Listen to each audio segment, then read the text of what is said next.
Hey guys, this is QXC. Today I'm going to talk about how to defend against the Baneling Bust build in Terran vs. Zerg. So for those of you who don't know, a Baneling Bust refers to when the Zerg player gets very early Baneling Nest and then usually Speedlings along with it, uses the Banelings to destroy the supply depots that the Terran player is using to wall in, which is pretty common at higher levels of play, and then uses the Speedlings to run by the now destroyed wall and raise the inside of the Terran's main. And so I'm going to go over a pretty simple, safe build order that, if executed properly, will make you virtually immune to most kinds of Baneling Busts. There might be some more exotic versions that I'm not familiar with, but it's worked so far against anything that I've seen.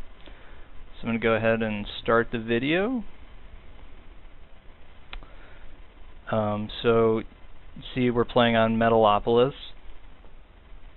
The basis of the build is you get you build all your buildings while constantly producing SCVs to give you the strongest economy possible.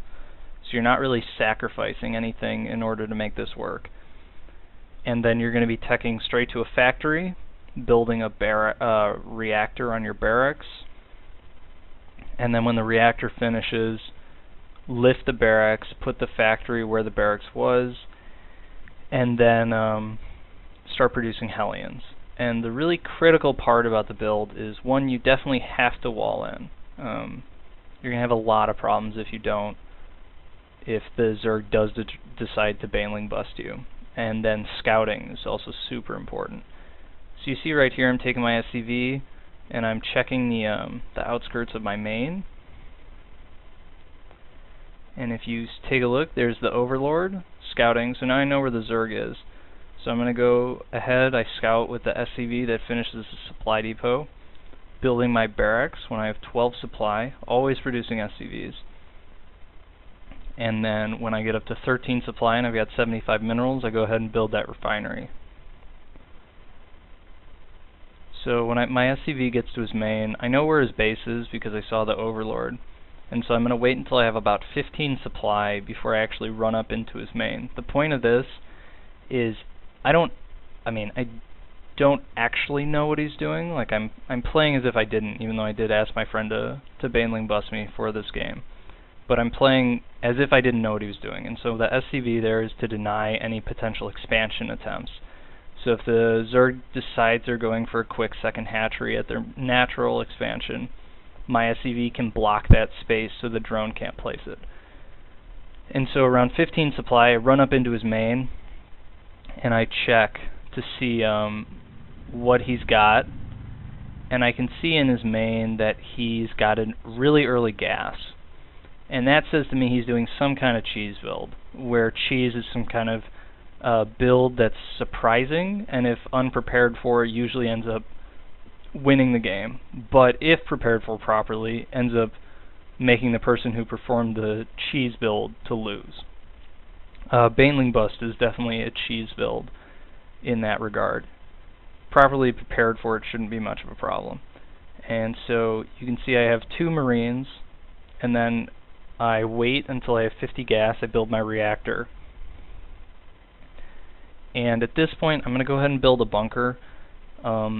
This is more of just it's a little earlier than it needs to be, but I'm not exactly sure what he's doing. And so I'm just playing it safe. Right now, I know his economy is going to be a little weaker than he would have if he had expanded, and so I don't feel like I need to cut any corners to stay even. I can put that bunker down. I can go ahead and just relax a little bit here. I don't need to be super aggressive right now. I'm just chilling, just getting my economy going, making sure I'm safe, making sure I'm not going to lose any cheese. And so the potential things right now are basically roaches or Baneling Bust. And a bunker with Marines inside at the top of my ramp will help me protect against both. So the first 2 Hellions that come out, you can see one got stuck because of the way they come out of the factory, are going to pop out and just take a quick look. I can see Speedlings And if he's got speedlings this early, it probably means he's got a lot of them. 2 Hellions running out of your base like that is a really easy way to actually lose against the Baneling Bust. You want to keep those 2 Hellions inside your base once you've determined that they're going speedlings. If he was going roaches, I would be playing a little differently, but I'm not going to worry about that. It's a different video altogether. So you can see the Banelings run up my ramp, destroy my supply depots, and now all he's got left are speedlings, and Hellions do quite well against speedlings. He didn't even actually get a chance to kill my bunker. And so you can see he GG's right there. The reason being those Hellions would have just gone to his main and killed everything. So I'm going to go through the video again, but this time it's going to be a replay so that we can look at the different timings between what's happening. So one thing that can happen is if you send the first 2 Hellions down and they die, when the Baneling Bust occurs, because the Baneling Bust is almost definitely going to break your wall unless you make it like three levels deep, which is a little much. If the Baneling Bust breaks your wall and the speedlings get in and you only have 2 Hellions, it can be really tough to defend against those speedlings, especially if they're rallied to your base and making more and more speedlings. Speedling is Zerglings with the speed upgrade.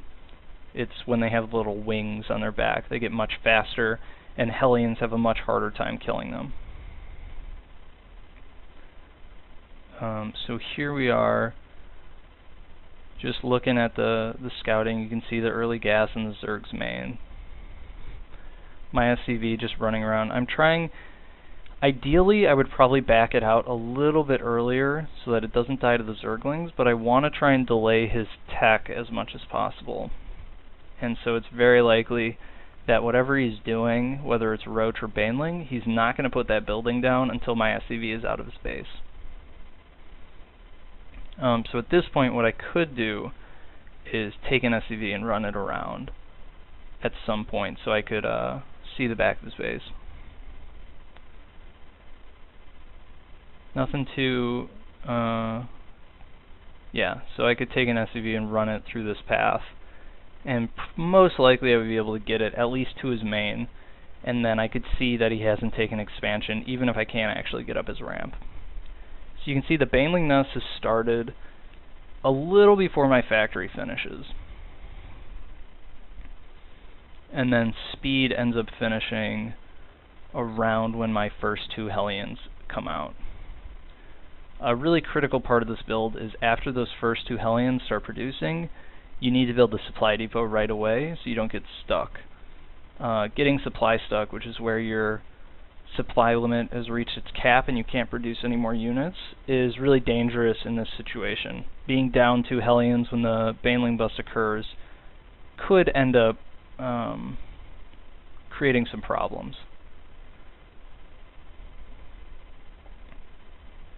So you can see here I'm seeing the speedlings. Off to the side there's some Banelings morphing. And so the timing works out, at least for this particular build, that I end up having around 4 Hellions. And so you might be wondering why I get the fast starport.